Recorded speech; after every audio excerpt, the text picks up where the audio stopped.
এখানে বলা হচ্ছে একটা বৃত্ত যেটা মূল বিন্দু থেকে -4 একক দূরে y অক্ষকে স্পর্শ করছে।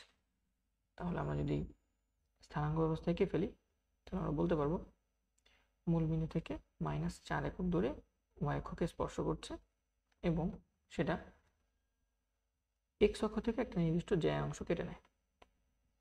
তাহলে আমরা ধরে এটা বলতে পারি যে এই বিন্দুটা হচ্ছে -4 একক দূরে, মূল বিন্দু থেকে নিচের দিকে 4 একক দূরে ছেদ করছে এবং বৃত্তটা কিন্তু তাহলে ডান দিকেও হতে পারে এবং বৃত্তটা বাম দিকেও হতে পারে। ঠিক সিমিলার বৃত্তটা বাম দিকেও হতে পারে এবং x অক্ষ থেকে 6 একক দৈর্ঘ্য যে অংশ কেটে নেয়। আমরা জানি কোনো বৃত্ত যদি y অক্ষকে স্পর্শ করে তাহলে সেই y অক্ষের যে স্পর্শ বিন্দু আছে সেটার স্থানাঙ্ক হয় 0, -f। স্পর্শ বিন্দুর স্থানাঙ্ক হয় 0, -f। ঠিক আছে, 0, -f কোথায় দিব আমরা ধরো এই জায়গাটায় দিই। আর যেহেতু এটা সাধারণ বৃত্তের সাধারণ ইকুয়েশন আমরা জানি এরকম,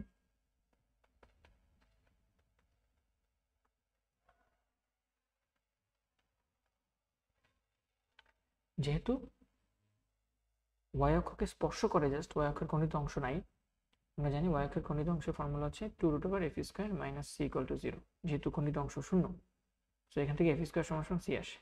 ঠিক আছে, এবং যেহেতু -4 একক দূরে স্পর্শ করে বলা আছে, তার মানে এই বিন্দুর স্থানাঙ্ক দেওয়া আছে। এই বিন্দুর স্থানাঙ্ক দেওয়া আছে আমাদের, যেহেতু -4 একক দূরে স্পর্শ করে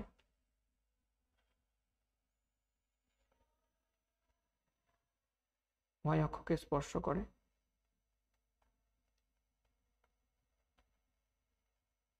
সুতরাং আমরা বলতে পারি আমাদের যে স্পর্শ বিন্দু আছে সেই স্পর্শ বিন্দুর স্থানাঙ্ক হবে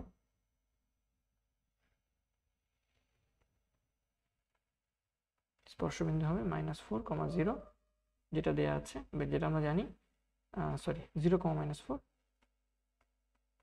যেটা আমরা জানি 0, -f। সুতরাং বলা যায় f এর মান 4।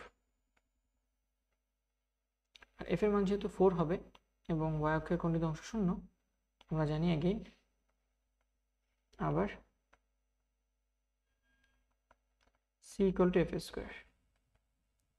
4² বা 16। c এর মান 16 পেয়ে গেছি।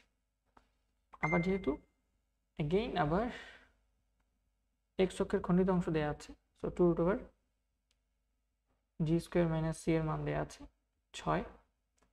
তাহলে এখান থেকে √g² - 16 এর মান দেওয়া আছে 3।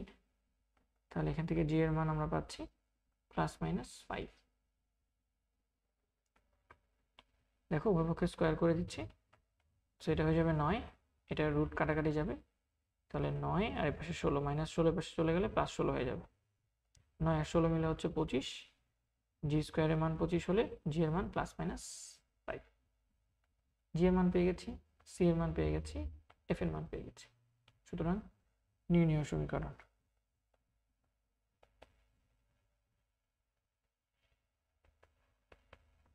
x² y² 2gx, so g এর মান যেহেতু 5, so +-10x 2fy, f এর মান 4, so +8y + c 16 = 0।